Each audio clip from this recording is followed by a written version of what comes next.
Hello everybody, and welcome back to a brand new video.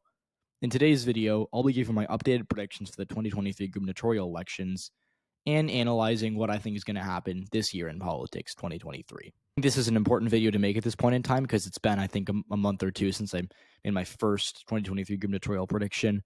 It's also important because at this point in time, we don't know too much about where the national environment stands. We just had a pretty important Wisconsin Supreme Court election, which I will talk about in this video. But generally speaking, in odd numbered years, so 2023, 2021, 2019, the best way to get a feel for where the country is politically is to look at the biggest statewide races. And in this case, in the case of 2023, those are the governor's races. So we're going to just talk about these races and see where I think they're going to end up in November. But specifically, what would I be expecting if they were held tomorrow, right? That's the premise of these videos because I think that they're a better snapshot of this point in time than, because like I can't predict the future. Maybe Joe Biden goes back to having a 38% approval rating in September, right? Like who knows?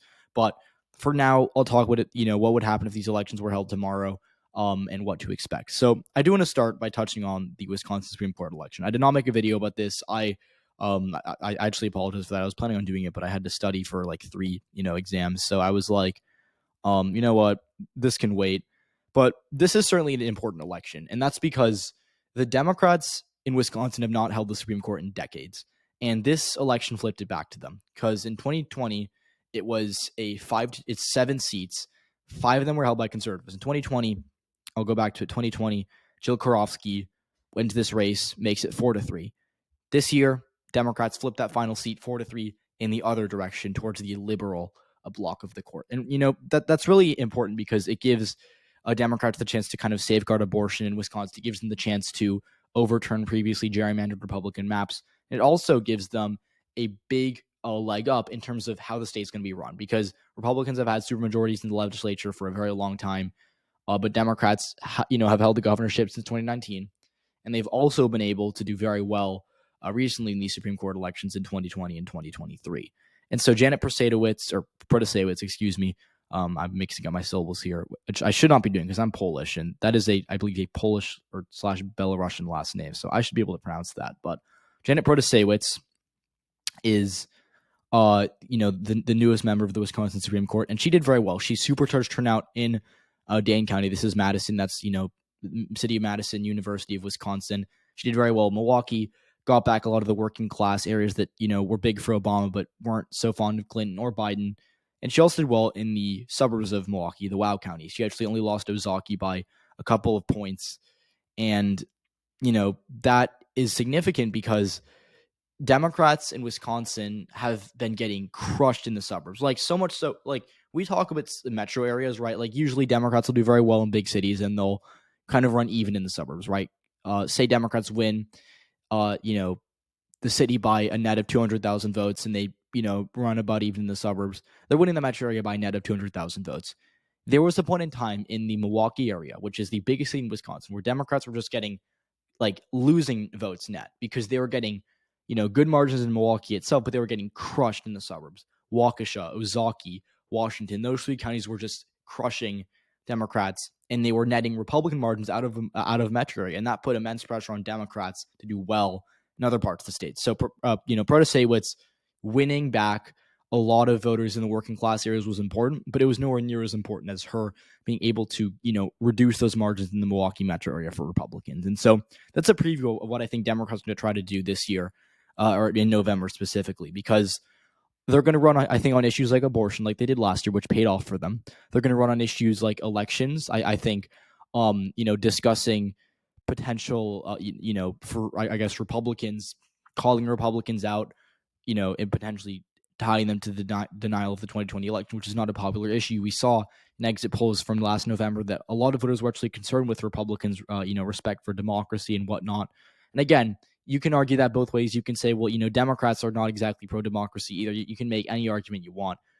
That's not my job to comment on, but my job is to tell you what I think is going to happen. And I think Democrats right now have the momentum, and that's going to pay off for them in these elections. So in case you haven't noticed, all 3 of these states are Trump states.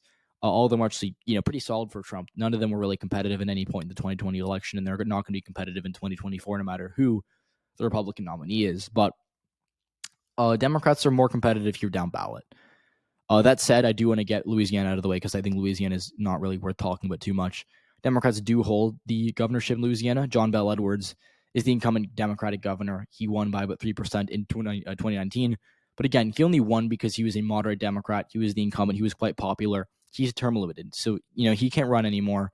Republicans don't really have, super, I would say, like, I'm forgetting the word, like front runners, but like none of these people are bad enough to lose a statewide race in Louisiana as a Republican, and Democrats don't have anyone, close to as electable as John Bel Edwards was. So Louisiana is an automatic flip for Republicans.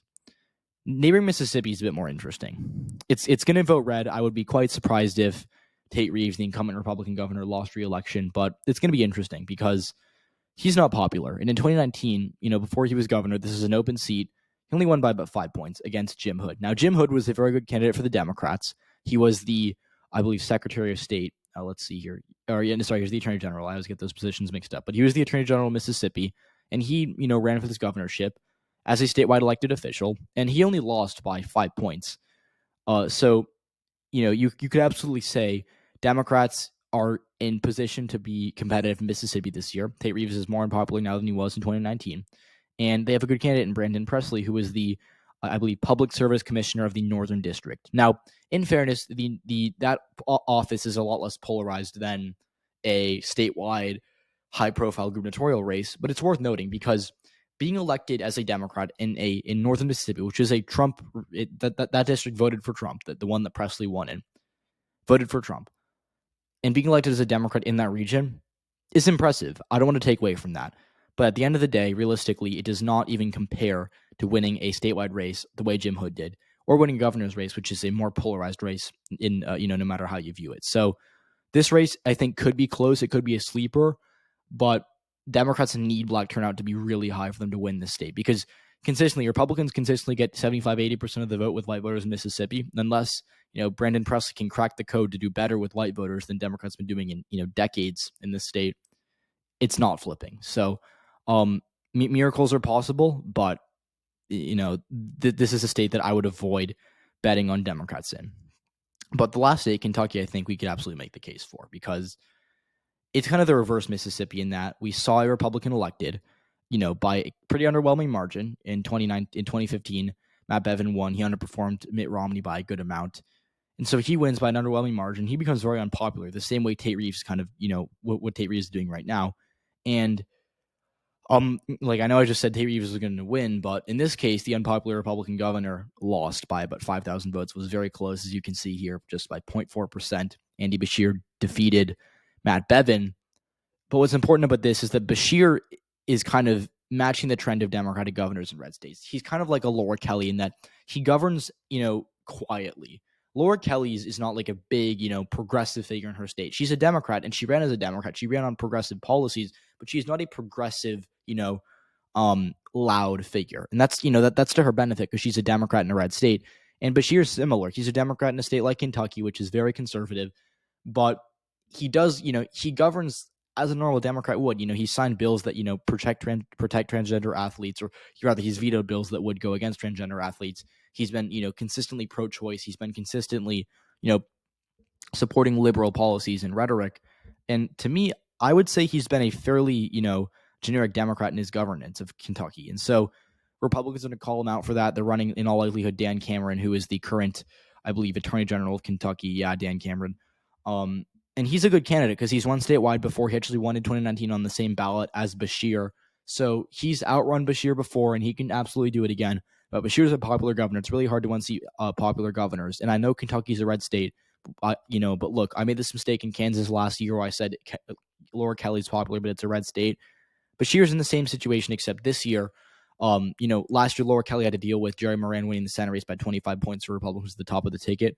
Beshear is running as his own man. He doesn't have to deal with Trump on the ballot, doesn't have to deal with any Republican Senate candidates on the ballot. He's going to win, if he does win, he's going to win on his own, and I think that's what's going to happen as of right now. This is a lean Democratic race. He's a popular incumbent. He's someone who I think is well-respected with Republican voters, and that's what matters here, right? Like, he needs to do well with Republican voters in the suburbs, but he also needs to do well with former Democrats in coal country, which he did last time. Can he do it again? I think he can. So at this point in time, as I said at the beginning of the video, Democrats have the momentum. I think they're going to run on issues like abortion, like I guess I'd say protecting democracy or whatever they want to call it. And for that reason, I would say Bashir's favored to win. It's going to be close. Cameron could absolutely win. Last year I was saying he's probably going to win, and so I could change my mind on that. But as of right now, if the election was held tomorrow, Bashir's popular, and I think there'd be no reason to see him as an underdog in his bid for re-election in Kentucky. So thank you so much for watching. I hope you enjoyed. If you did, leave a like, subscribe to the channel if you haven't already. I'll see you all in the next video.